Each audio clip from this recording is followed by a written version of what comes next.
தூங்க போகும் முன் நாளை ஏதோ ஒரு அற்புதமான விஷயம் நடக்கப் போகிறது என்று உங்களுக்குள் சொல்லிக்கொள்வது வெறும் நம்பிக்கை மட்டுமல்ல, அது உங்கள் ஆழ்மனதிற்கும் பிரபஞ்சத்திற்கும் நீங்கள் கொடுக்கும் ஒரு அறிவிப்பு. ஏனெனில் மனிதன் தூங்கும் முன் அவன் மனதில் இருக்கும் எண்ணங்களே அடுத்த நாளின் மனநிலையை உருவாக்குகின்றன. பயம், சந்தேகம், கவலை ஆகியவற்றுடன் உறங்கும் ஒருவர் மறுநாள் தடைகள் மட்டுமே அதிகமாக கவனிக்கிறார். ஆனால் நம்பிக்கை, அமைதி, நல்ல எதிர்பார்ப்பு ஆகியவற்றுடன் உறங்கும் ஒருவர் வாய்ப்புகளையும் நல்ல மாற்றங்களையும் காணத் தொடங்குகிறார்.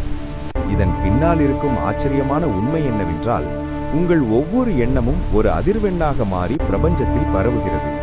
அதே அதிர்வெண்ணை ஈர்த்து உங்களிடம் அனுபவங்களாக திரும்பிக் கொடுக்கிறது. இதையே கர்மாவின் இயல்பு என்றும் கூறலாம். கர்மா என்பது பெரிய செயல்கள் மட்டுமல்ல, நாம் தொடர்ந்து நினைக்கும் எண்ணங்களும் நம்முள் உருவாகும் உணர்வுகளும் கூட கர்மாவின் விதைகளாகவே மாறுகின்றன.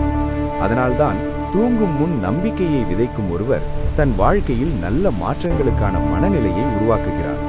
அந்த மனநிலைதான் வாய்ப்புகளை உணரச் செய்கிறது. அந்த வாய்ப்புகளை பயன்படுத்தும் செயல்தான் நல்ல கர்மாவாக மாறுகிறது.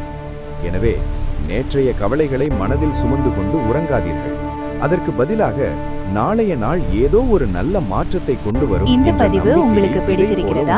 மேலும் இதுபோல ஆன்மீக தகவல்கள் மற்றும் தன்னம்பிக்கை நிறைந்த பதிவுகள் கேட்கணுமா?